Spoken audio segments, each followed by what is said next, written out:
Bluff City NIL is an official partner of Coaching for Literacy, a nonprofit organization using the power of sports to impact childhood literacy. You can read more about them at coachingforliteracy.org or follow them on social media at Coaching for Literacy. Your subscription and donations to Bluff City NIL are 100% tax deductible because of our partnership together. So we thank you guys for supporting Memphis Tiger student athletes and helping promote the monumental cause of childhood literacy.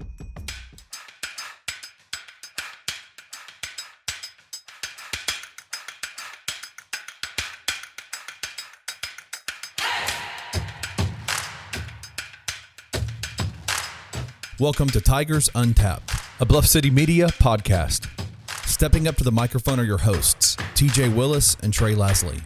Pull up your chair, grab your favorite brew, and enjoy the conversation. Now, let's get to the show.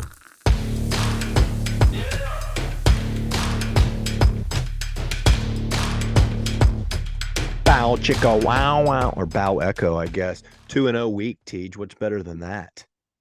Nothing. Well, maybe Nothing. some things. No, Maybe some 2-0. things, but like Not as it relates to Tiger basketball. 2-0 is the best you that's can fair. get. Unless That's I guess fair. unless you played in one of those preseason tournaments, you play like 3 games. Yeah. Or in a couple weeks, AAC tournament. We could use a 3-0 week. That would be great. Oh, That that would be great. good. That would be quite great, actually. So hey, 2-0, big week. First things first, though. What do we have tonight? I don't know. Is this bow echo or bow echo? You said bow. I thought it was bow echo. It's probably Bo. Bow. You got a That's 16er, dude? yeah, you don't have a pint? No, I got a 12. You got a baby beer? You didn't tell me we were getting big boys. Well, my bad. Yeah, bow echo, man. This is a Bo hazy echo. IPA. Bow's a boating term. You know, I spent a lot of my life on the water. I'm gonna be honest. I Hey, like hazy I don't know if you IPAs could a tell. lot. This is one of those. You see that? You see what it originally was the first time this can was birthed? I've seen that a lot lately. I think that's a thing going on in Memphis. That's happened with Oh yeah, Tiger it's not- Tails. It's the recycle, right? Oh, they're recycling someone else's beer can. It's their own beer can. That's a Sans can, just with a Bo Echo label. Mine's the OG Triple OG. See that? Yeah. I was assuming that this was one that was like thrown away at Wiseacre and they recycled it and put a new sticker on. You think they do that? I don't know. Why else would it be that?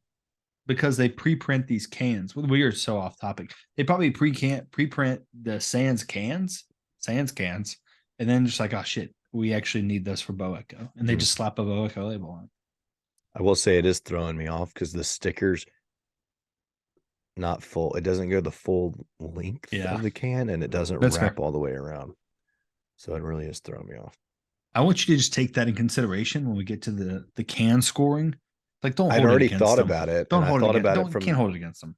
I thought about it from the recycling aspect, so I was like, "Oh, that'll give a couple points reusing cans." But now that you've told me they just got too many Sans cans. Sans cans. Sans can. All right, Tej, 2-0 week. First one, Wichita. I was worried about it. You weren't. But at the end of the day, I was worried about it. I'm not gonna lie. for how Got long? a little dicey.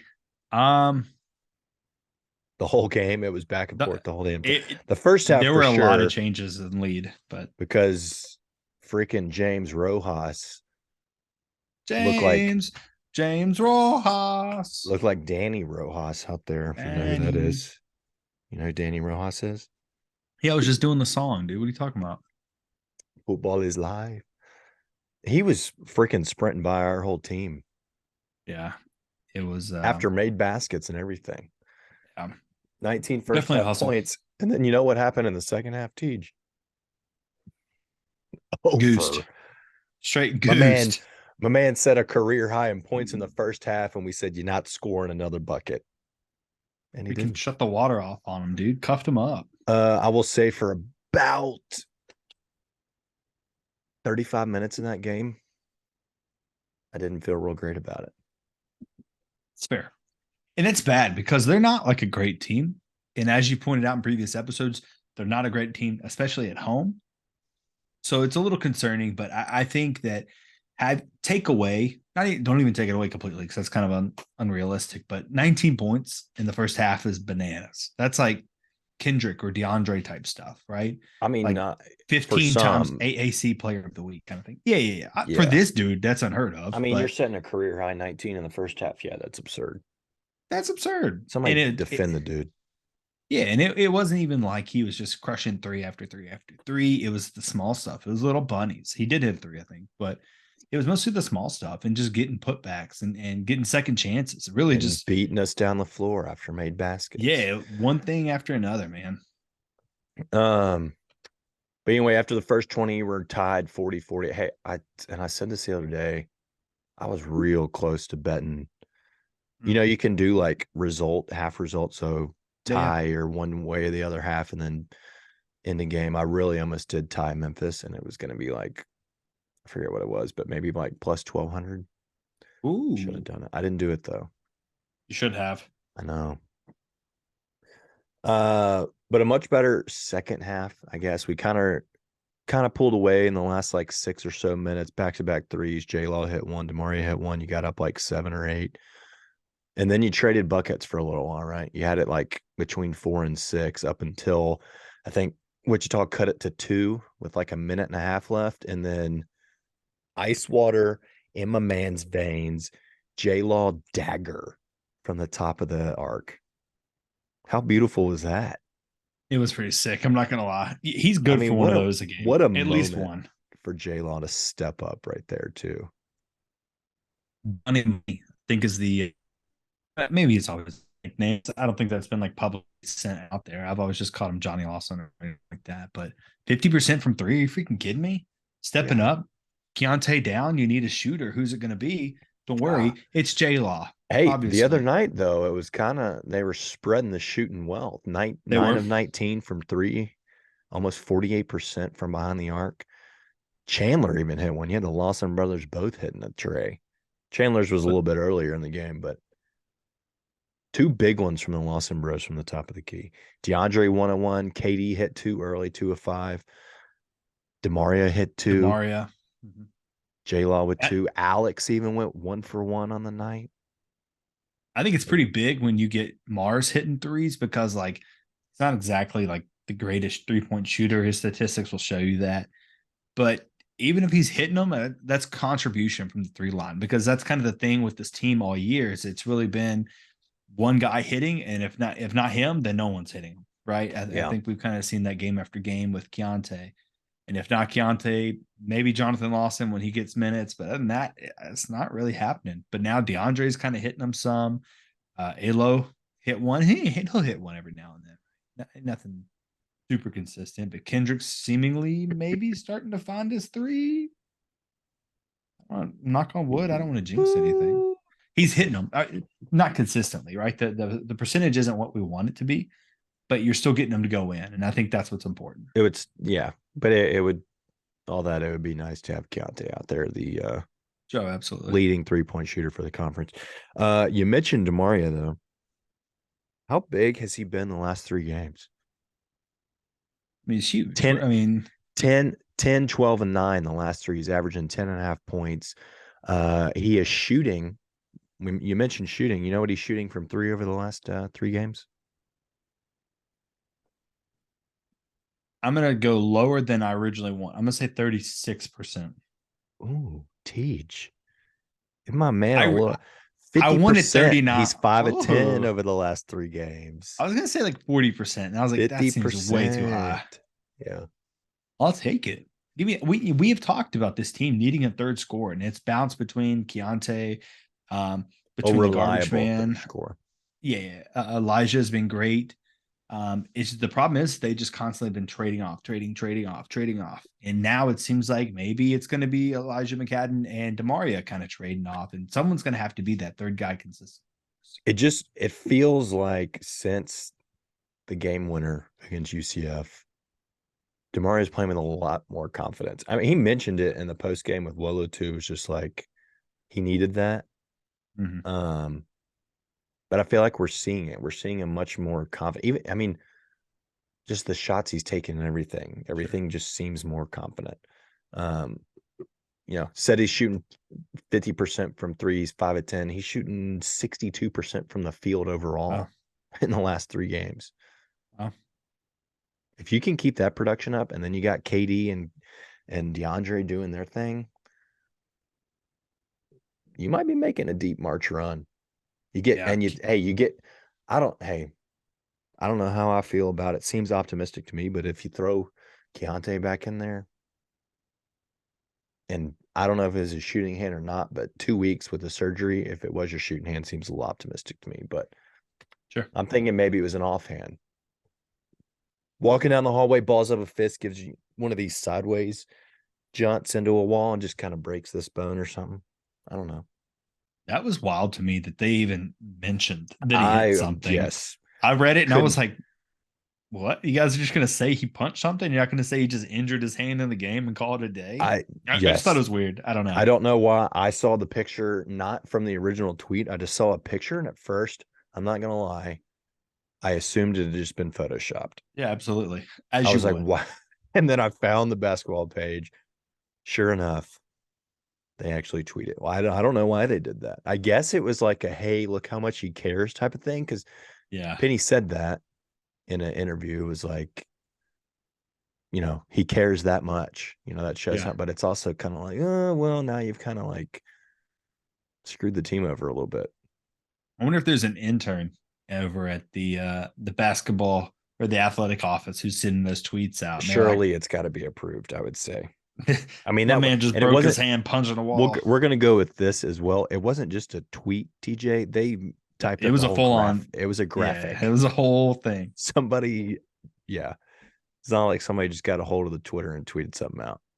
They made a graphic for my dude punching a wall or hitting a wall. Whatever, striking. What do they say? Struck a wall. Strike. Yeah, struck a wall. Whatever that means. That makes me think it was one of these sideways things. Weird thing too, though. He didn't have any sort of. We saw pictures of him immediately after that Houston game. Nothing indicating he was injured at all. I did think that was weird, but I guess it's one of those things where maybe it's not going to hurt if immediately, you're just holding your hand. Or just maybe he didn't. Maybe it wasn't. Who has that on hand? Like, what is that? Huh?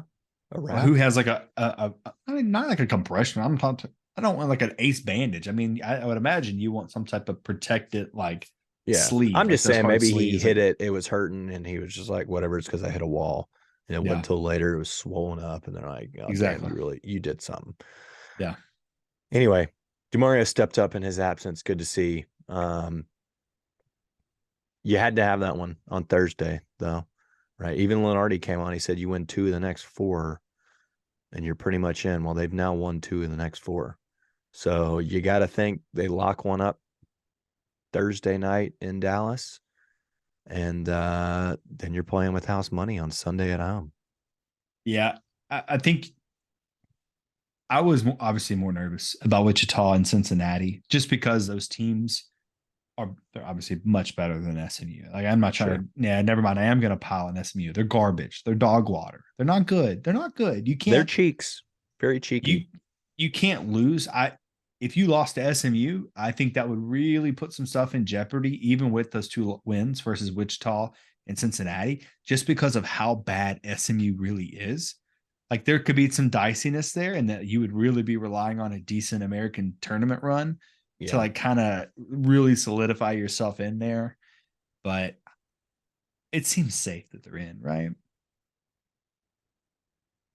Like, I mean, have you seen any? The only way we can talk about this on, but let's talk about the Cincinnati game. We'll recap Cincy first, and then we'll jump into the what they need to do to get the best seed possible or potentially not make it. So yesterday, good home crowd, Sunday ball game, Cincy in town. To me, I don't know how you felt. Never really felt in jeopardy after the first 5 minutes. Until the last 15 seconds. I was like, when all hell started breaking loose. When my man hit that 3, I mean, started tightening up real quick. What the heck was that? I don't know. That was wild. that's, you made fun of me from the first time that Memphis and Don't Cincinnati even. I played. know what you're about to say. And I said, No. the big man, you got to watch out for him. He can stretch the court. And you're like, oh, he's trash. And then he actually like hit one, which is just more ironic than anything. But I mean, because he's that was one not of a the good worst. three-point He made shooter. 2 of them. The second one, I don't know if you noticed the one right at the buzzer. It was like it was in the paint. I was screaming at the officials to count it because I had bet us to win by 1 or 2 points, which was plus 1,200. But those last 2 shots by him that both went in were absurd. Anyway, for the most part, it was a heck of a game. I mean, defensively, you had Landers totally rattled. There was that sequence in the first half, back-to-back possessions where Alo just ripped him. Right, he had holding the ball on his hip and just took. And I'm not telling. This is not a lie, TJ. After the second one, I immediately took my wallet out of my back pocket and put it in my front. Fear of Alo stealing my wallet out of my pocket.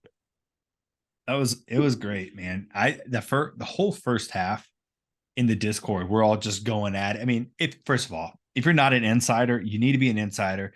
Come join us in the Discord. It's actually really fun during in-game It's a lot stuff, of just fun. kind of chatting back and forth with everybody. In my opinion, and I was worried about this because like I feel like even as a tech savvy guy, I had no clue what the hell Discord was. But I jumped on the Discord. Savvy? Yeah, for sure. Yeah, as long as it's not an Apple product, yeah, for sure. I don't know how to work my work phone for the life of me. Like I tell Siri to do everything. Like turn on the flashlight. Like I can't figure it out. Anyway, Discord is great. It's actually way better than a game thread. You're not having to refresh the page constantly and things like that. It's just kind of going back and forth. It was fun. It was real fun. It definitely is a different experience, but I liked it a lot. For sure. But all in all, I would say a good game, right? Like you were pretty much in control. Up 11 at half. You got up by as many as I think 15. Really kind of stayed at that like 7 to 12 range for the most part of the game until obviously the very end. You were real close to blowing it, but at the hands of DeAndre and KD combined 43 points. You're going to go as those two go, right? Dominant. I mean, DeAndre at times was absolutely dominating Victor, who's got what? Victor 7'1", is that right? Lacking. Yeah. Yeah, no, he's 6'11". I thought he was 7'1". No, I thought he was 7 foot. Is he not 7 foot? I don't know. ESPN saying 6'11". No, look at Cincinnati. They'll push him up some. Look at their page. He's a 7-footer for show. But dude, DeAndre was bodying him, getting buckets on him in the paint at the rim. KD at time, I mean, it's every game, but he's legitimately unguardable. Fat Kyrie, they can't stick with him. His little hezzy step he does, like he hesitates, and that next step he's gone. Like, you're better off not responding to his first move because he's just going to toast you anyway. You're better off just slow that you don't respond to the first move, and you exactly. That would be my game plan. It's just be a sloth. It's not. Never will you hear anyone tell you to stand flat-footed defensively, but that might be your best option against Kendrick. It's to literally just not move. Just don't move. Until if he fakes you one way, you're done. Until like the second move, and then you can try. But even then, try is a good word for good luck. Yeah. Man, no, but big game out of those two. Like, and I'll throw this at you. DeAndre 4 fouls. I thought he was going to foul out. You know what our record is when he doesn't foul out? Probably real good, Bob. Real good, Bob. 20-2 when DeAndre stays on the court for the entirety of the game, which would make us 2-5 when he does foul out. So I am glad that he did not foul out yesterday. Does that include statistically that probably would have been a loss? Do what now? That would include the UCF game, right? As a foul out? Yeah. We played 7 hours of basketball. That should count. We'll say count it on record. Seems fair. We'll go with that. It's a lot of basketball. No, DeAndre's been great. Like I don't know if we give him enough credit. Like we were talking. I mean, the We were last several talking weeks, I don't think we have it all. I was so frustrated with him earlier in the year because he could not stop at the frustration rightfully talks. so. He had a couple yesterday that were not, they were absurd. Yeah. But he has been dominant over the last Yeah. several weeks. I mean, he got Conference Player of the Week again. His patience down low is wild. He was cooking the big man, twice baked potato style. Like it was bananas. Twice How baked much he potato. it's bananas. Like how I know he's old. Like he's a grown man playing kids, but like he is just so savvy with it that it's like an old man's game that like old NBA style, like he would be that kind of player. He's just much smaller than they were. I mean, I don't want to bring age into it because it's mentioned enough, but you're right. I mean, it's an old Yeah, man they need to game chill with that. versus some youngins. Well, That's when what I it say is. old man game, I just mean like kind of old school basketball. No, I know what you mean. It I'm is. tired of hearing about them talk about his age. Honestly, it's starting to piss me off. And like I know the guy went and like apologized to him or whatever. Or maybe he didn't apologize. Maybe he just explained what he He was said there making a was no joke on. apologies needed. But Yeah, like if you took a shot every time someone mentioned DeAndre's age, you'd be toast in a game. Like you'd be hammered at halftime. yeah. Like it's not that big of a deal. Like why do Yeah. we keep talking about it? Talk about him dropping 20 on people On their consistently, heads. 20 and 7. Wait, how many times has he been American Player of the Week? I mean, it's a toss up. It's either him or Kendrick by this point. Like Talk barely about anyone being else. great at basketball.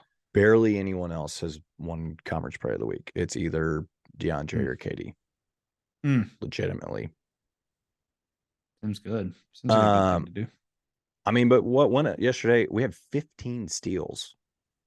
You turned them over 20. You doubled them up on their yearly average for turnovers. They had 20 turnovers. Kept Pretty them off good the for a free throw team line. that protects the ball. Yeah. I mean, at times it was absurd how much trouble they were having offensively just taking care of the basketball. Throwing it away, putting it on your hip, and Alo's taking that thing. Like, it was a heck of an effort defensively yesterday. They scared me, man. They started hitting 3 after 3 in the second half, and I'm like, all right, what are we doing, guys? What are we doing? Yeah, you can't. It got dicey a bit for a second there. For a second, I know you said you weren't scared, and it wasn't that I was scared. I wanted Memphis to blow them out because they had all of the potential to do so. Like you were crushing them in the first half. Like the score may not have said that it was like that big of a difference. Like I don't even remember what it was at half, but It was 11. 11. Yeah, it felt like it was 32. Yeah. Like it didn't feel close at all. Yeah. I mean, metric wise, it's probably a good thing you didn't blow them out because you kept them right there at that line of potentially, depending how they finish the season, of ending up a quad one, the road win at least. But to your point, it's like it felt like a game multiple times this year. It's happened where the SMU game at home, like the UCF game at home in the first half, all of those felt like they were going to be blowouts, and we just go on and end up not blowing them out for whatever reason. Like we just can't put two full halves of basketball together. And I don't know if that's not adjustments at halftime or if that is for other teams really just kind of getting lucky and making baskets. I'm not sure which. I don't know that it's lucky, but well, and I don't want to say that luck, it's not but adjustments either. It's just shots start falling. They start taking a little bit better care of the ball. You know, you miss a free throw here or there, kind of let them stick around a little bit. Like since he going 50% from 3, 21 points from 3s in the second half alone. And that's kind of why they started to come back, right? Not turning it over left and right, hitting their 3s. And what was the crowd? Like 18,000? I think someone said it was close to a sellout. No.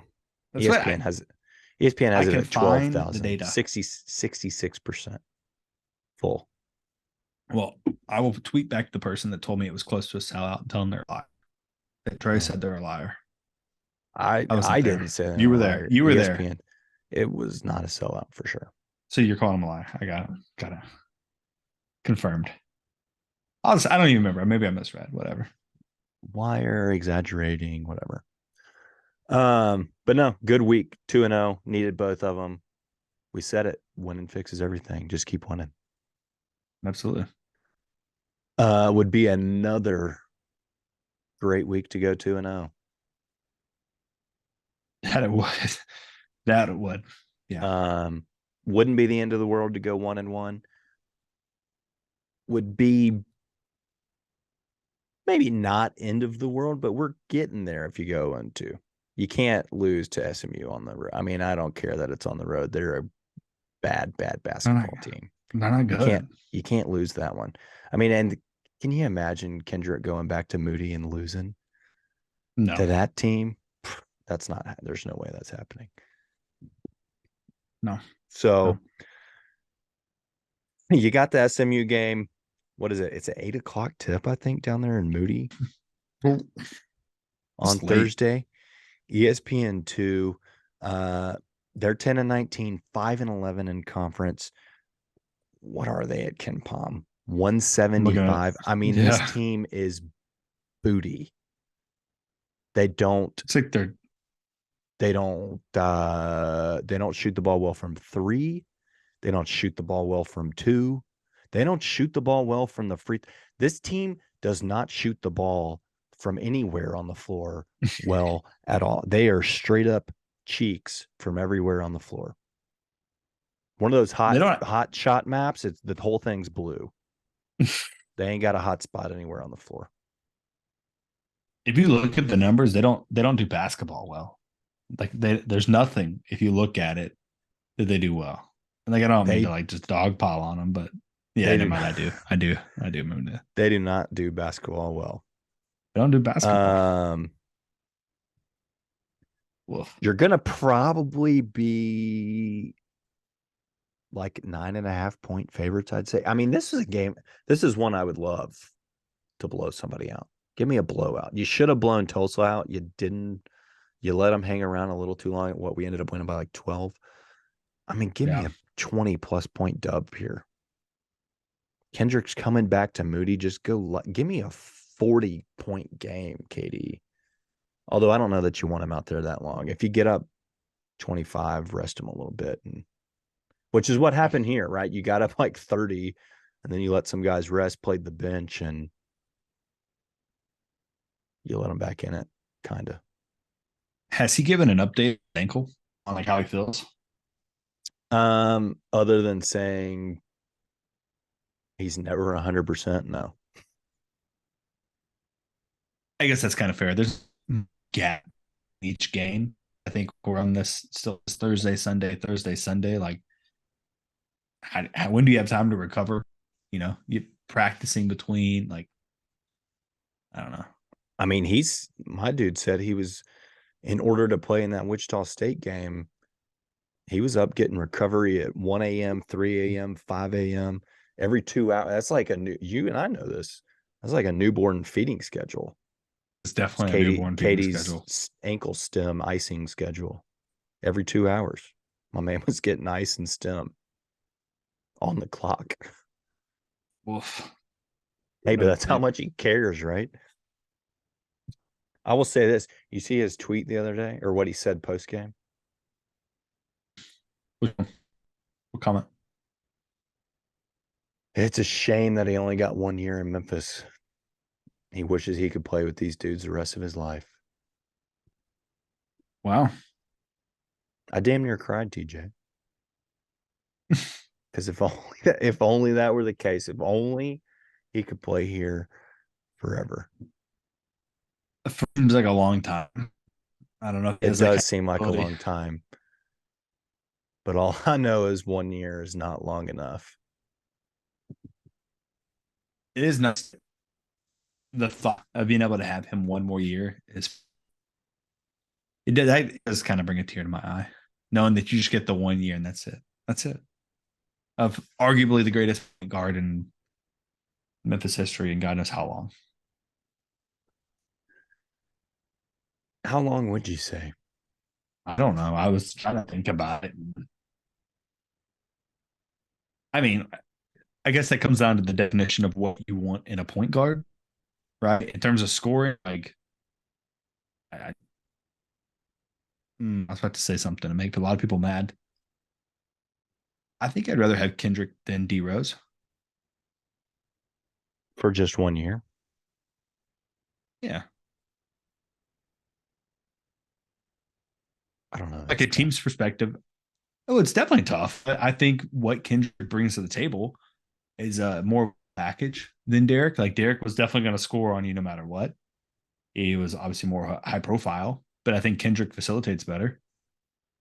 And mm, I'm starting to second guess. No, I'm taking Kendrick over 1 year.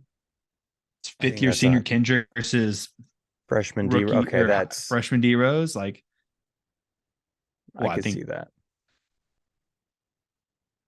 and I I need to still go think back it's and a pretty. watch. I still think it's a pretty hot take, though. You take D Rose over Kendrick?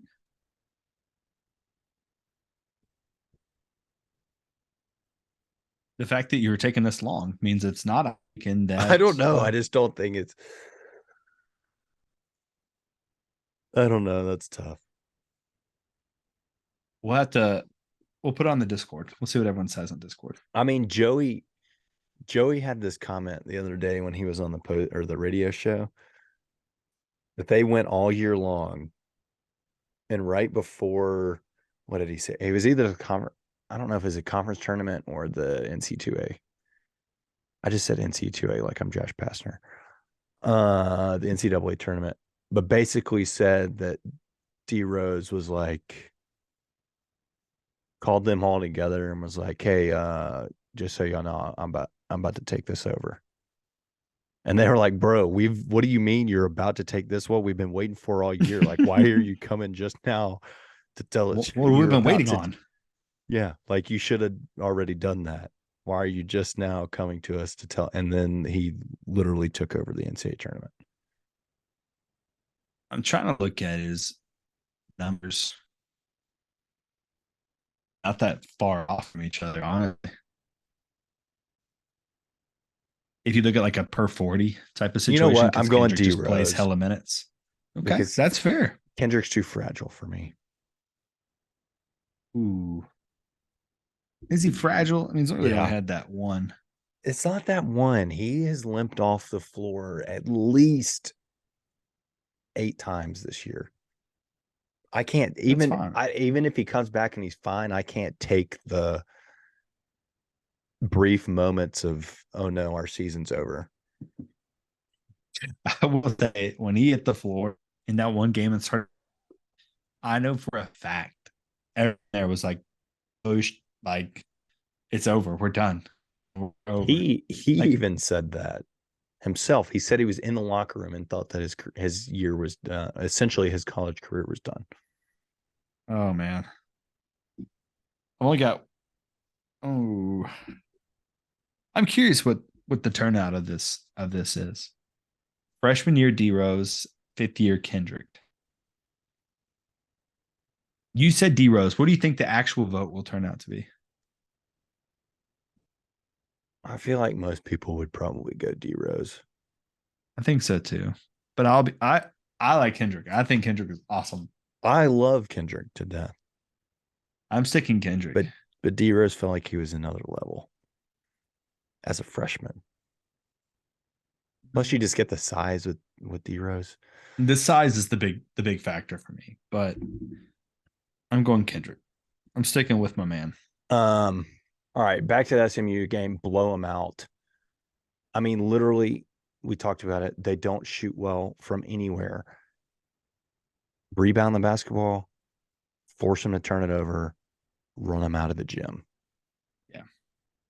Katie's coming home and dropping 40 on their heads. What else do you need to know? Nothing. You think it's only 9.5? I guess it's there. It's probably going to be around. I mean, it might be 10. I think it's going to be like right around there. What do you think the actual final score should be? Pim Pom's got it. I think you should win by 15 plus, but we've talked about it. We also don't really do that. So it's probably going to end up at like 10. That's probably fair. I think I'm gonna take Barring 12. Phelps and Nunnall like going crazy from 3 or something. That's just atypical of what should happen. Yeah. I think I'm Just taking 12. I like 12. you're gonna if it's 9.5, you're gonna tease it all the way up to 12. I think so, yeah. I might do it all the way up to 14.5. You're Sandwich should win by crazy, man. Sandwich should win I by like 15. you, but you're crazy. But you That's know a what I'm lot. also gonna do? Bet that we win by 1 to 2 points. Yeah, that one's always a safe bet. Should we All right. throw out the tie at half, Memphis to win bet? Or No. SMU up at half, Memphis to win? That could be a pretty good That payout. would be a big payout, but no, you shouldn't bet that at all. All right, easy dub on Thursday. Not For worried sure. about it at all. No. No. And then you get the big one. Houston, the number one team in the nation, coming to FedEx Forum. I've already said it. I don't like the 11 o'clock tip off, but whatever. It better be rowdy as hell in Yeah. FedEx Forum. I'll tell you this: there's no real good tickets available anymore, unless you want to cough over a couple of hundo. Or hey, go to bluffcitymedia.co and bid on a couple of courtside seats. Be right there on the court for the biggest game. And I don't know. You know when the last time we hosted a number one team in the nation was? Tennessee? Nope, they were 2. We were 1. Oh, you're right. You're right. I'm trying to think of a top rated team, though. Who is it? 30 years ago, Arkansas Yeah. came to the pyramid. 93. We lost by like 20.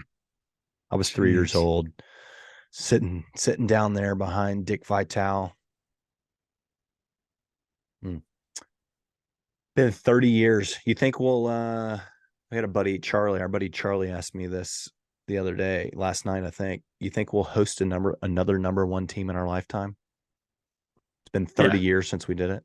Yes. The answer is yes. Who will it be? I don't know. But I mean, that part's hard to say, but I think the penny factor makes a difference. And I think people are more likely to want to schedule penny than they are to schedule. Yeah, I mean he's working like on that. home and homes. You've already had Bama, who last year came in at what, like 6 or something.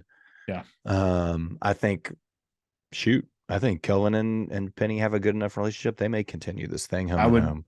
I would hope they continue that one. Yeah, I mean you've built up a little bit of a rivalry there, and they seem to have an appreciation for one another. So, there's been some rumors about a couple.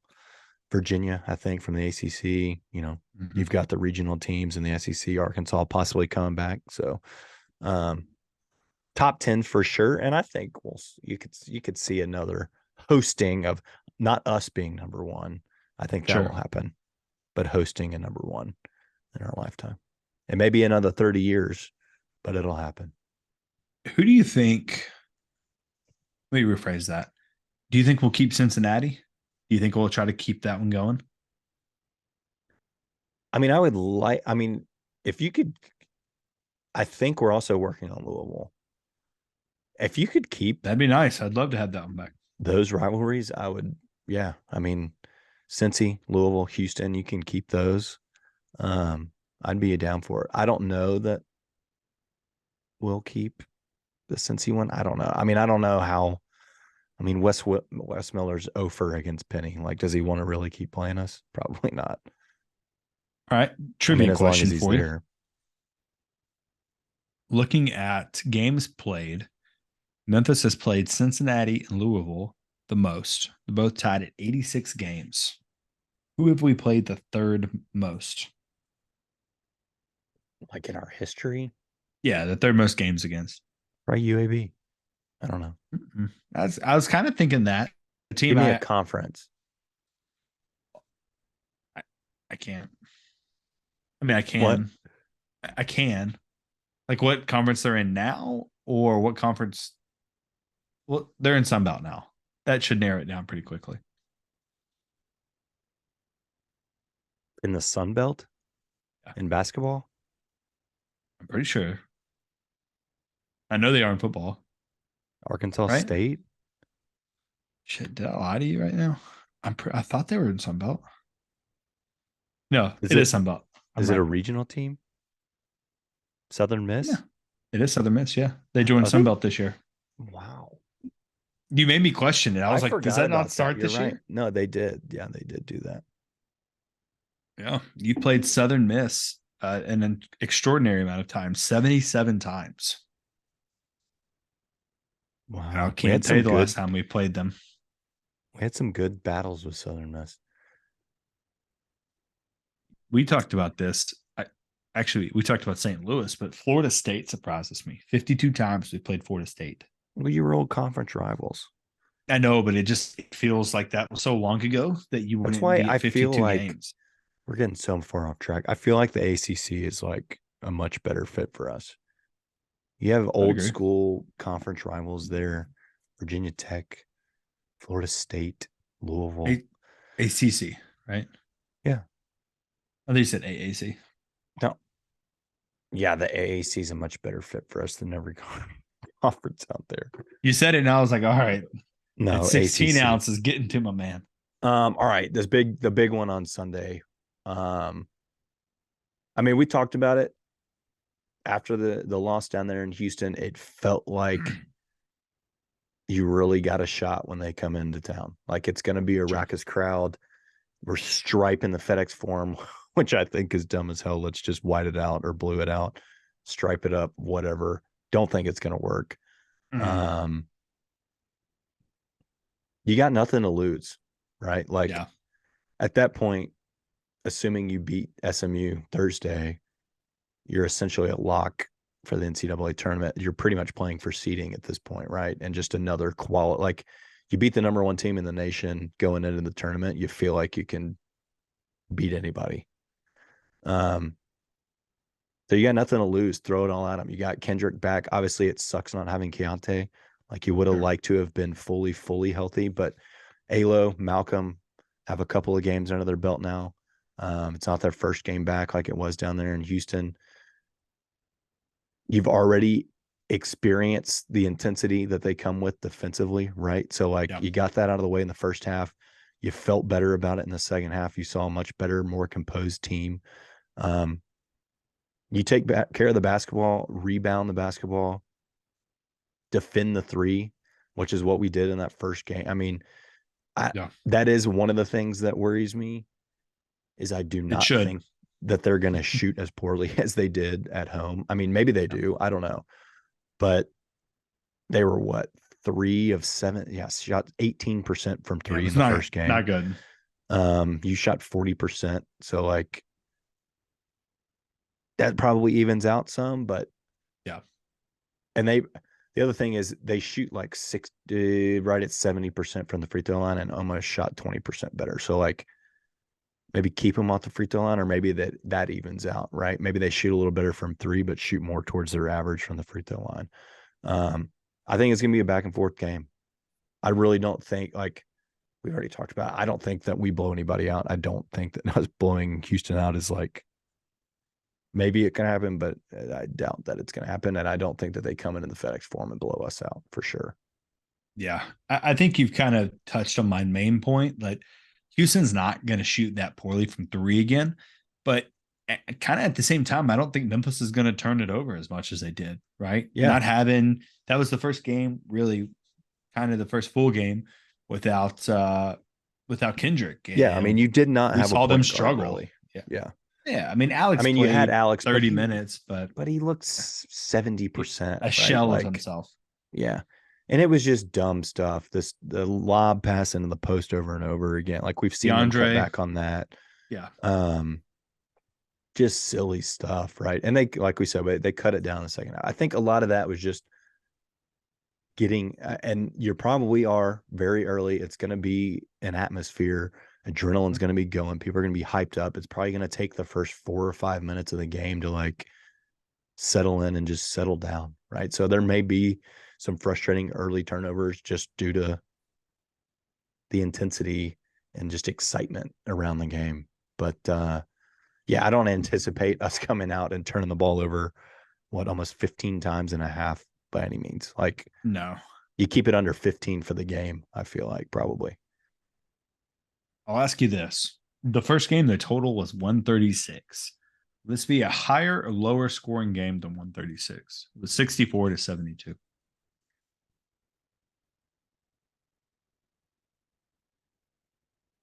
I'll say it's higher. You got film on it. You made adjustments in the second half, the first game. You only put up Yeah. 21 in the first half. I mean, well, part of that was because you literally couldn't even hold on to the basketball, but Yeah. you put up 43 in the second half. So they found something that was working. Some of that was just Elijah McCadden getting to the rim, but I think it's going to be mid 70s. I think you surpass 140 probably. It sounds about right. Saying Because I like a think 77, 74 finish or something. Yeah. I think all the points and minutes, all those valuable minutes and points that you got from Elijah will probably be just replaced with Kendrick, right? I mean, I think that's a fair assessment. I You're mean, gonna maybe. have yeah. I mean, you could have Eli could just go off again, whatever. I'm all for it, but I think you're going to get pretty valuable points from Kendrick. This is a game that he really didn't get to play in last time, so it kind of means a little bit more to him. DeAndre's been on a tear. We talked about Mars kind of being that third guy. Eli's not out of the woods. I mean, it's not like he's dead, not on the court. I mean, he's definitely a player that can contribute. So Johnny Lawson can put up a three every now and then. So we have a shot. Like I think maybe Yeah, it's you got a real shot. I mean, I think too the difference is Malco played 5 minutes in that first game. Like you need him, you need his presence down low. That will be a factor on Sunday. Dude, his presence, my guy was looking real athletic, making some funny moves in that Cincy game that I've never seen him make. Yeah, what are you doing? Air Malco. He was getting weird with it. Diversifying. He is throughout his career, he has shown some sneaky athleticism. Yeah, you just think that he's this big hulking large rebounder down low, but I mean, I've never seen him make a reverse layup or even attempt one. So when he pulled that out, I was like, okay. Okay. Agile. No, but if you can get close to 15 minutes out of him, I think that's beneficial. Yeah. And then Mike, will DeMaria kind of keep on this trend that he's been on the last 3 games, right? Coming out playing with high confidence. Can he give you sort of that third scoring option off the bench, right? Yeah. So, I mean, it's going to come down to taking care of the ball and getting rebounds, I think. And if you can knock down a couple of 3 ball, like I don't think you can shoot as poorly as you did yesterday from 3. I think we've talked about it numerous times this year. If you can get to the 6-7 make range, that's probably perfect, which I think is totally doable. Yeah, there's definitely a sweet spot for them that sometimes they kind of go above and beyond the desired attempts. I guess is probably the way I should word that. But I think you're right. Keep the attempts low. I would say keep the attempts. Yeah, keep the attempts. My initial phrasing was going to be keep them at like 14 attempts and just hit 7 of them. You'll be good. Shooting 50% from 3 would be real nice. So I was thinking about it. Better than the 3 of 15 you were yesterday. Got to plug in my laptop. We're about to die over here. If just Katie and Kendrick and DeAndre. This is one of those games DeAndre got to stay on the floor. The two of them just take it over. Kendrick, this feels like a late game. Kendrick just takes over the game, puts the city on his back. This is one of those, we said he had 6 left that he wins by himself. You win this one. It counts as 3. I'll take one on. No, what? We can't use 3 up in one game. I would take we got a whole NCAA tournament to go. We got to get there first. True. You know what I mean? That being said, it's not the end of the world if you lose it. No, it's not. I think you're actually expected to lose it. Oh yeah, I mean you'll be. What do you think? I'd say you're probably a 4 or 5 point dog on your home floor. Definitely. Feels right. At least that. Yeah.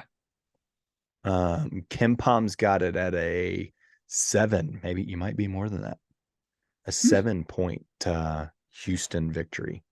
That's interesting. 76-69. Especially with Kendrick being back. Still kind of high for me.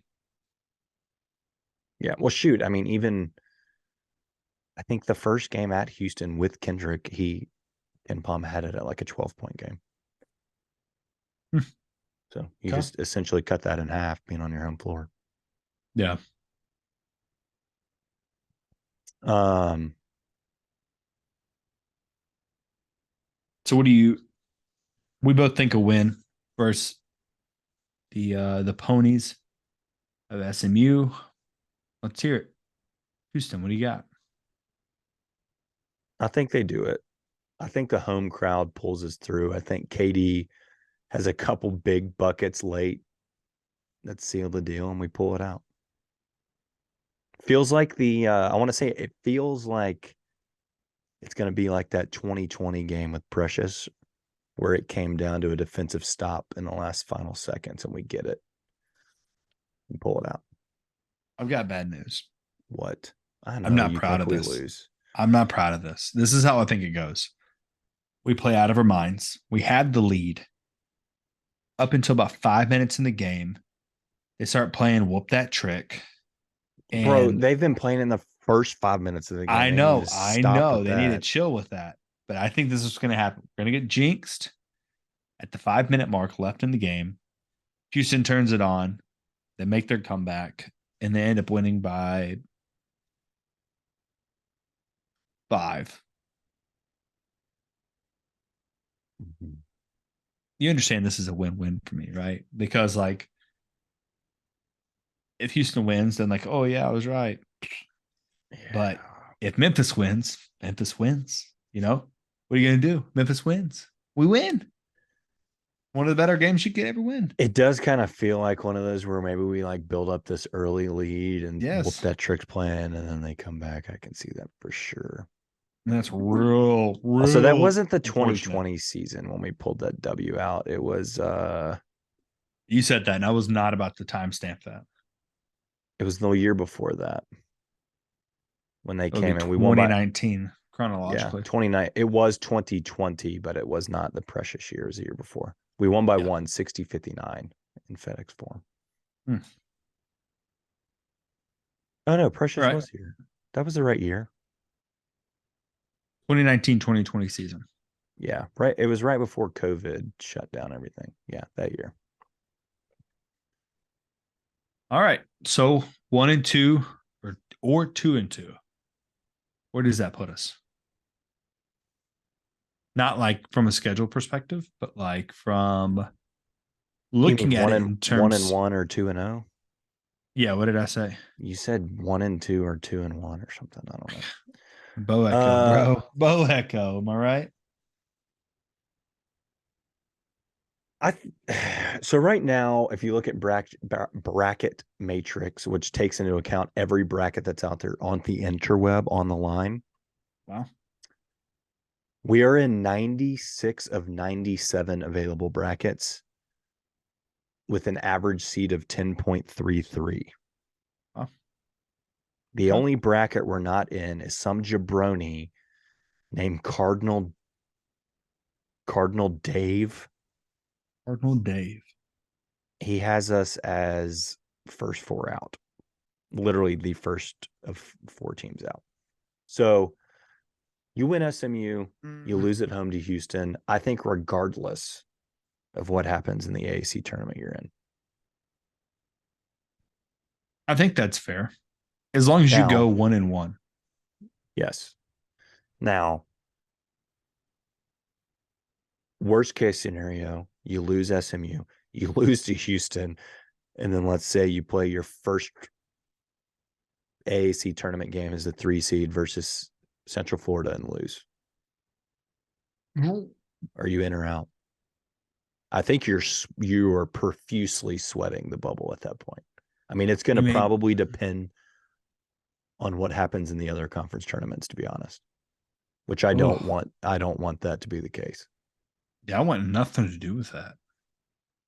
Now, that would take, Ooh. I mean, that would be an absolutely horrendous collapse down the stretch, which I don't think is happening. But if it did, I don't know that you get in if you lose the 3 straight here to end the year. If you're already sitting on the 10-11 seed line right now, and then you lose your last 3 games, No, I think you're right. one of those being what, I don't even know what SMU is in the net right now. 200 200. at least. So what is At that? least A quad? 200. Is that a quad 3? Quad 7. I mean, that would be a quad. Don't put us in the tournament. Yeah. Yeah, I don't know that you make it. I think that loss alone buries you. I'm not even sure you need all the other things to happen. Yeah. All right, let's talk best case scenario. Ooh. Which would obviously be you win your next 5 basketball games, 2 of which are over Houston. How high of a seed do you think you get? I couldn't imagine if we are a 10 or 11 now. I can't imagine them putting us much higher than like a 7-ish. I couldn't. That's kind of where I'm at. I'll tell you this. If you do that and you beat Houston twice, you beat UCF in the quarters, Yeah, and Tulane in the semis. Tulane's got to be in there. Yeah. You have just added 3 more quad 1 and 2 wins. So you're sitting at 12-6 in quads 1 and 2 and 13-1 in quads 3 and 4. I think you'd have I to be think you higher could than that, potentially actually. get a 6 seed. Maybe higher than that. Let's go back and look at this. I don't know if you can get higher than that. The thing that also plays into account there is our conference championship being on Sunday. I am pretty sure the committee has said before that they essentially lock seating in going into that Sunday, except for a couple, like if we win these 2 this week and we make it to the conference finals, I honestly don't know how much I mean, it probably should, honestly. It should help us out a ton, but I don't know how much it would help out. But I feel like you should be a 6 or a 7 at that point if you win 5 straight to end the year. I would make a case for a 5 seed, honestly. I think you'd have a strong case for a 5 seed because no one would have a better quad 1. No one I could think of a quad 1 and 2 record. What'd you say the record was on quad 1 and 2? If you won out with 2 wins over Houston and a win, well, I guess the UCF win. Yeah, that would be quad 2. Would be, that's adding 3. Yeah, you're sitting at 12-6 in quads 1 and 2. All right, so currently 12-7 in quad 1 and 2 is a projected 3 seed Kansas State. Houston is 12-1. I would be shocked. Well, Houston want to get a 1 seed in that aspect, right? You think they would bump down a little? I could see the argument to make them See, a that's 1 where seed. one, like, if they lost that conference championship game, I don't know that it hurts them at that point. Yeah. Okay, at worst case scenario, I think it would depend Baylor on what moves up to a 1 and yeah. Houston's a 2. I think it whatever. depends on what they would do. I think Sunday for them matters more than if we were to beat them in the conference finals. All right, so in terms of 12-win quad 1 and 2 teams, you're looking at Iowa, Kansas State, Houston, and that's it. And Houston's likely a 1 or a 2. Kansas State's projected as a 3, and Iowa's projected at an 8. But that's kind of strange. I guess they've just had a lot of quad 1 losses, though. Geez, 12-10 versus 1 and 2. So I think you got a shot at 5. I think you would have a legitimate case. If I everyone can else see with it. a similar resume is a 1, 2, or an 8, I think you'd have a case. Let's do it. Yeah, simple as that. Let's do it. Just Right? do it. What are we talking about? Um, So you said we're projected an 11 seed, right? Is that what you said? right now we're on like the 10-11 line. I mean, it just depends on what bracketology you look at. It's either 10 or 11 for the most part. So I'll ask you this. Like You Lenardi's got us. Well, I'll go Palm first. Jerry Palm's got us a 10 seed playing the 7 seed Kentucky in Columbus.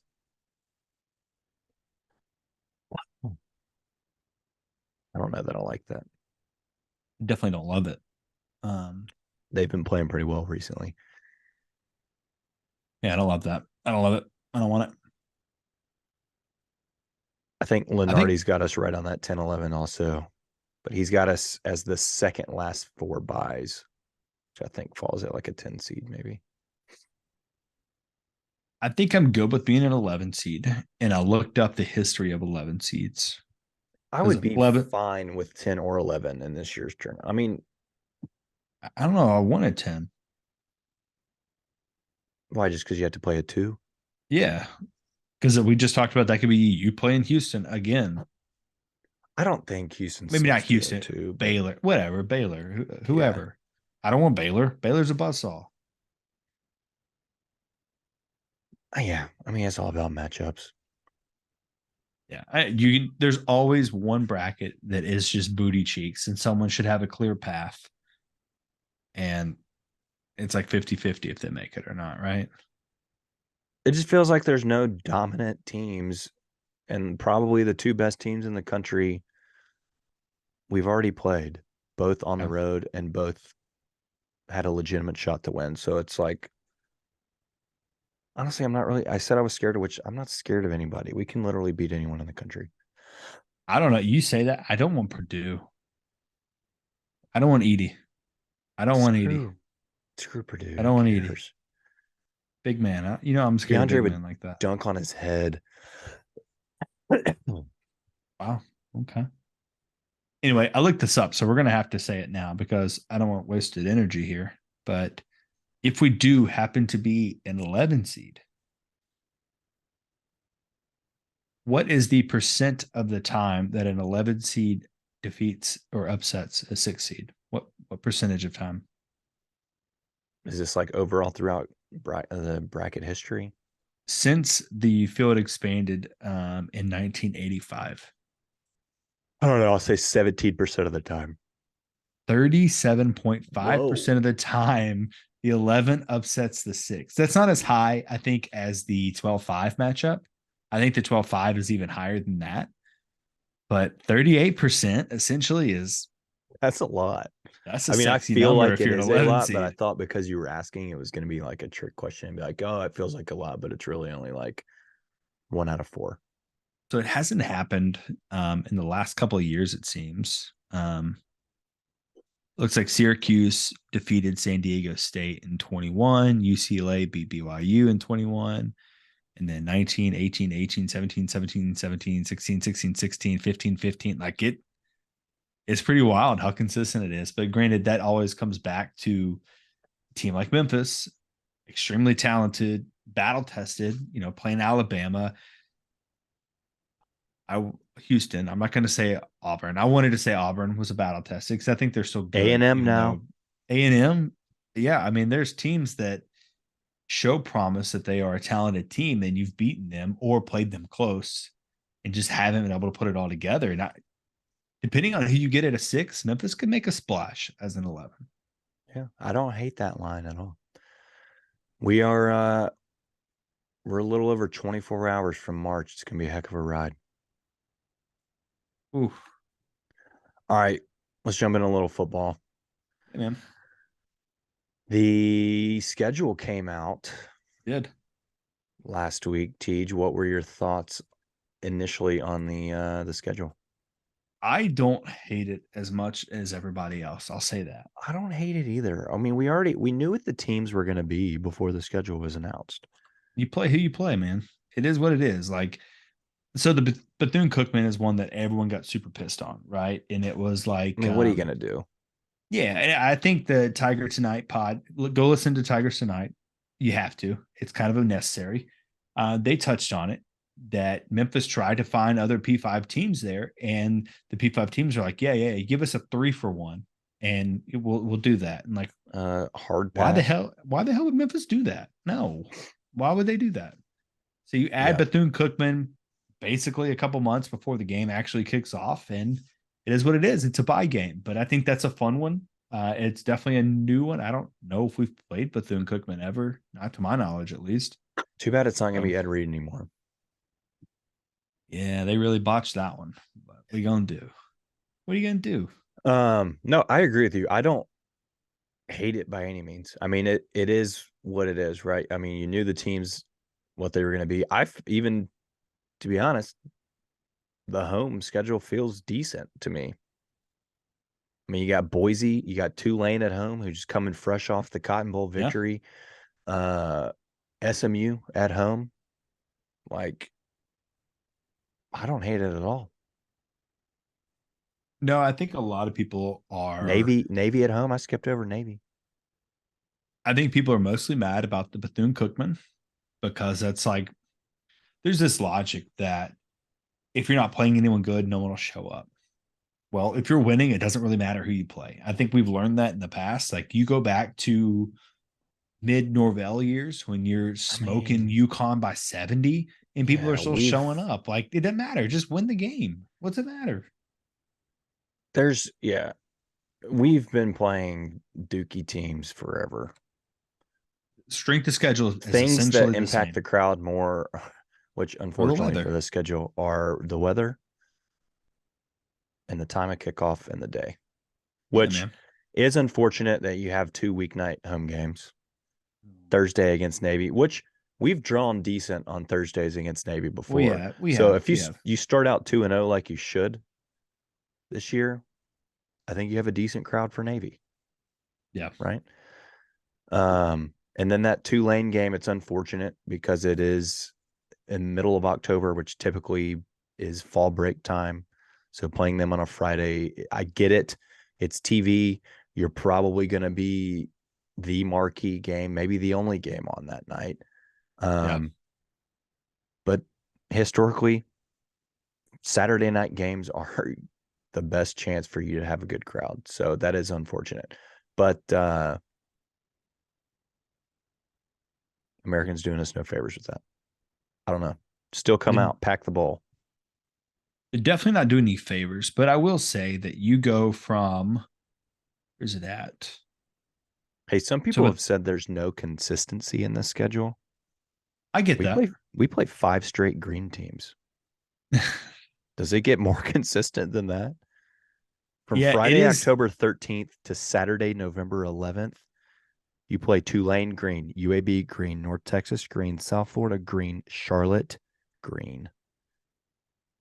You know, the one thing I think that you could knock on the schedule for is you don't have back-to-back home games. Do you? Oh, outside. Yeah, you do. Boise and Tulane. So you have one back-to-back. But there's a bye week in between them. Oh, sure, but it's still back-to-back in terms of you're not having to watch a road game. I like the bye there. Missouri I think that bye is great. If Missouri hadn't screwed us over, we would play 4 straight home games.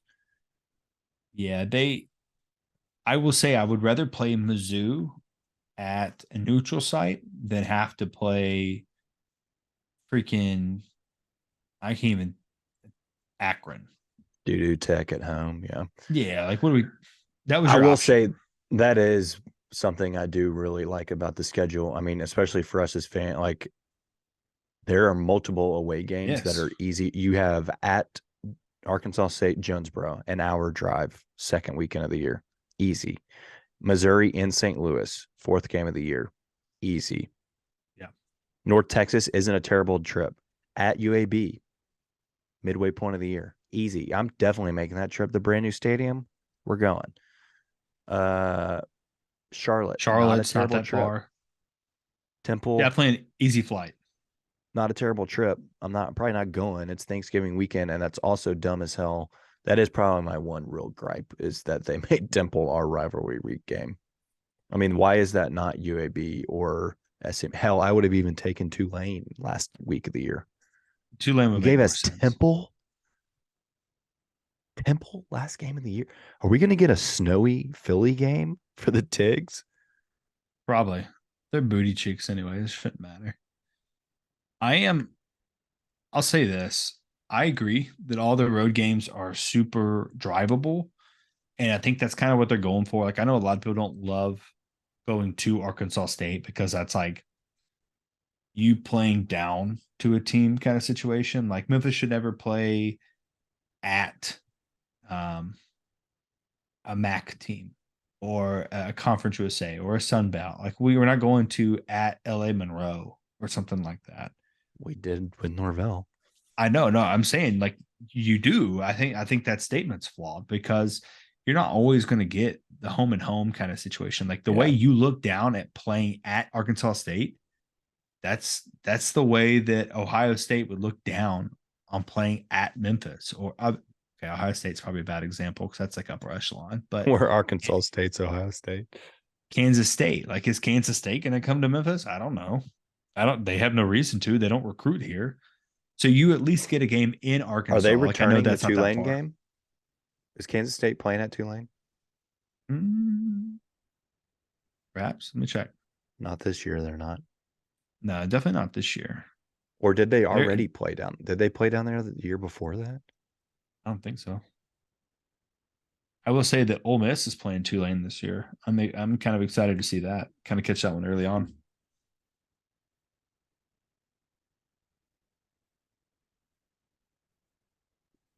I don't see anything that says so.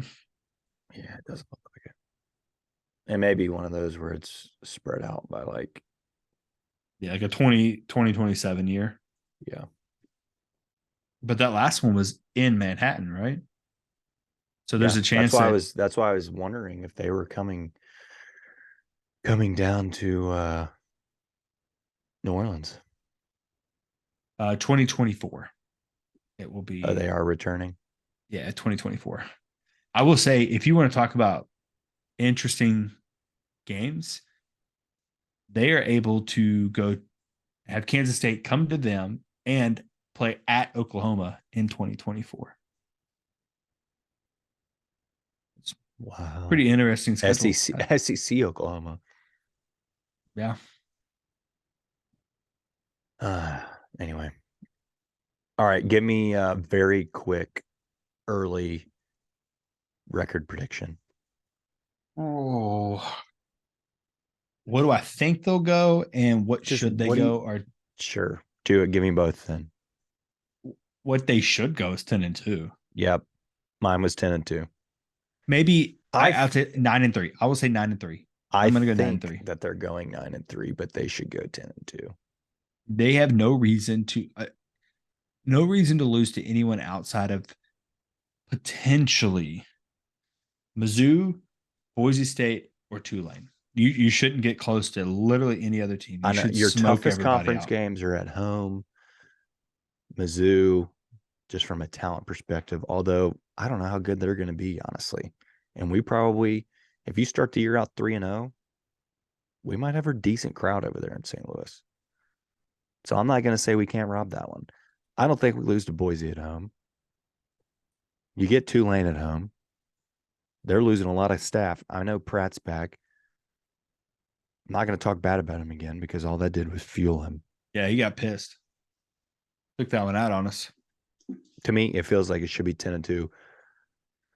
But it's so hard for me to have faith in that when I feel like we're so dookie on the road all the time. Does it provide confidence in any way that you're facing? I think it's 6 new first-time head coaches, or at least 6 new head coaches. 6 first-year head coaches next year. I mean, Yeah, that straight off the Bethune- bat should be 6 wins easy. Bethune, Navy, UAB, North Texas, USF, and Charlotte. Yep. All dubs. They should be. I couldn't imagine Temple somehow putting it together as a I competent. I mean, know and you we should be struggled with them last year, but you should last game of the smoke year. You should be Temple. freaking rolling. The only way, and I said it a minute ago, is if that's some kind of crazy snowstorm game or something. Yeah. Then maybe they have a shot. I But think I'm with you. Should be 10-2. It's probably going to be like 9-3 though, which I don't know that that's the end of the world, but it's not. No, that's you're looking for these types of steps. Like I understand that a lot of people are going to discredit that and say, yeah, you're 9-3, but your schedule is terrible.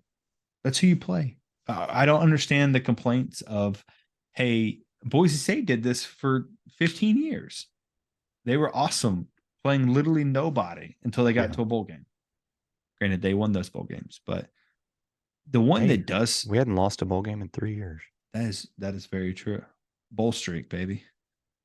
I said maybe a loss to Boise State. I could switch that. You could convince me that they potentially lose to SMU just based off SMU's ability to pull in Power 5 transfers.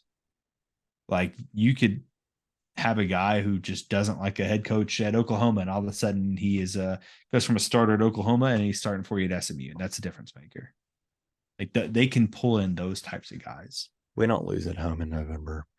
I agree. I'm just saying that's one I would keep in the back of my mind because I don't think SMU is as bad as they kind of fell apart to be last year, even with Mordecai gone and someone else left too. Oh, Rice. Ray Rice Rice is gone. Don't think his name was Ray Rice. He was the Ray Right, Rice so 9 receivers. 9-3. Good with that? 9-3 feels like it's, yeah. And it's obviously will change, right? We'll get out there and watch Deuce freaking slinging that rock Yeah, this around. is way too early. I'll be like, all right, 11-1. Let's go. All right, shout out to baseball. They've won their first 2 series. So Kerrick Jackson's got it rolling over there at FedEx Park. Field. Park, yeah. What are they officially? I want to say are they 5-2? They've won both series, right. But I think I think they played I think they dropped 1 game each. Yeah. They are 6-2. Yep. So 1-2 of 3 against Samford, lost by 1 in extra innings in the last one, beat Mississippi Valley State, and then 3-1 in the series versus Youngstown State. So they get a big one coming up tomorrow at Central Arkansas, and then Friday they start a series with Nichols. But seems like those P5 transfers they got some sticks over there. They're hitting the baseball. Yeah, they can definitely score. I looked up at one point, and one game was like 18-6 or something like that. I was like, yeah, they beat Mississippi Valley State 19-10. I mean, they've put up runs. Yeah, 7, 11, 8, 19, 13. Yeah. So shout out to the baseball team, and then shout out to Carrie Motherweather and the women's basketball team. They are currently also in lone second place in the American Conference, which I don't want to say this because I want us to finish second too, but would you have ever imagined that the women's team would have finished second, top 2 in the American Conference in basketball before the men's team? No. Not that that's going to happen, but it could. It very well could. Meriwether's been great. I mean, I understand the first year was brutal. Where was she at? 4-15. I want you to think about that for a second. Woof. And then immediately bounce back 16-12, and they're currently sitting, I think, 18-9. Yep. That's pretty good. That's a pretty good turnaround. 10-4 in the conference. The highest they have been. They've won 6 straight, TJ. One, I don't know if you saw. Did you see the video of the? Did I see the video? The buzzer beater yesterday? Freaking Sap City. You kidding me? And with what was it, 0.4 on the clock? Yeah. Heck of a Point shot. four.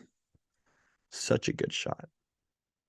So They shout out went to Meriwether and the women's team. I don't know if she gave a quote this week, said, "We're witnessing a culture change as it happens," which is pretty cool. I'm all for it. I mean, that would talk about a great hire for that program. Well, it helps that Griggs is incredible and that she leads all women's point. I think she leads the 3 points. Yeah. All the 3-point academy, like points and stats for the women's team. Yeah. I was gonna say they went just draining 40-foot game winners with no time. They went 25-8 in 2011, and that's probably the best record they've had in perhaps from the beginning of time. Since Mary Lou Johns was over there. All right, Tej, let's rate this Bo Echo. The old hazy IPA. I like the can. The can's got some weird stuff. I think it is a bow. There's actually like an actual bow over here. See that? Where? On the lady's face. There's a lady on that side of the can. Oh, like right there. That's a lady's face, and there's an actual bow there. Oh, like a little. I was looking for like a bow tie bow, but I see what you're saying, like a bow and arrow. Yeah, it's kind of confusing though, because there's a lot on this can. There's a lot going on, and I'm giving it a high score because that's a lot of detail that somebody put into the art of this can. Is that a burrito? Yes, and I'll tell you why. So this is confusing because a bow echo, you've seen them before. What they actually are, like when you look at a weather map, like that crescent of storm that's moving, like a bunch of storms moving together. Yeah. That's a bow echo. I don't know what the hell that has to do with any of this, but if you go to Wiseacre's webpage, that's not just a woman, TJ. That's Mother Nature. That's kind of what I thought, but the planets on her head threw me off. She's blowing a storm. That's wind. The creativity behind this, Tej. Let me start this off for you. So if you go to their website and read about Bow Echo, it says, when you've reached your all-time low, you need a parking lot veggie burrito and the warm snuggle of a stranger's husky, probably named Stash. The winds of change may find this beer landing in your hand. What an intro.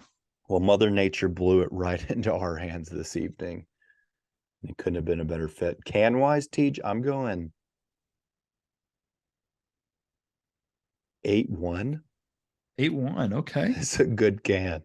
It is a good can. I'm not going to go 8-1. I like it because I see knowing that backstory and then looking at the can, you got the burrito, get the dog. You got Stash. You got Mother Nature. You got the wind. You have to look into it. I'm going to say this is like a 7-7. It's definitely a good can. There's a lot going on, and knowing that background, I think helps out a lot. It was a good brew too. Good hazy IPA. It is. I could definitely drink more than one of these. It's not my favorite, but it's up there. This is like a 7-8. Okay. That's higher than I had it. I like hazy IPA a lot, but for some reason with this one, I kind of get that maltiness, and I'm going to put it at a 7.5. I like it. I can have multiple of them, and probably will have multiple of them. But if you notice, I was like constantly drinking water to kind of like clear my mouth and cleanse my palate. Yeah, this is the first go I've pulled out water on the show, I think. Yeah, I have to constantly kind of clean that out, but I don't think that should hurt the beer score. I think it just kind of is what it is, right? Maybe it's a sign of getting old more than it is the beer. All right, it's pretty good. 7.8 and a 7.5. Shout out. Bo Echo. All right, Tej. Let's go 2-0. That's all we can ask for. That's all we can ask for. Is this the biggest home game in the last 10 years? I think so. I don't know what would be bigger. I mean, what? Yeah.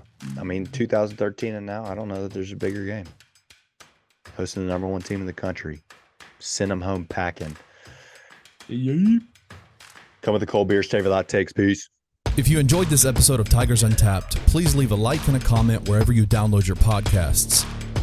Head over to bluffcitynil.com for comprehensive coverage of Memphis Tiger athletics. We will see you back here next week.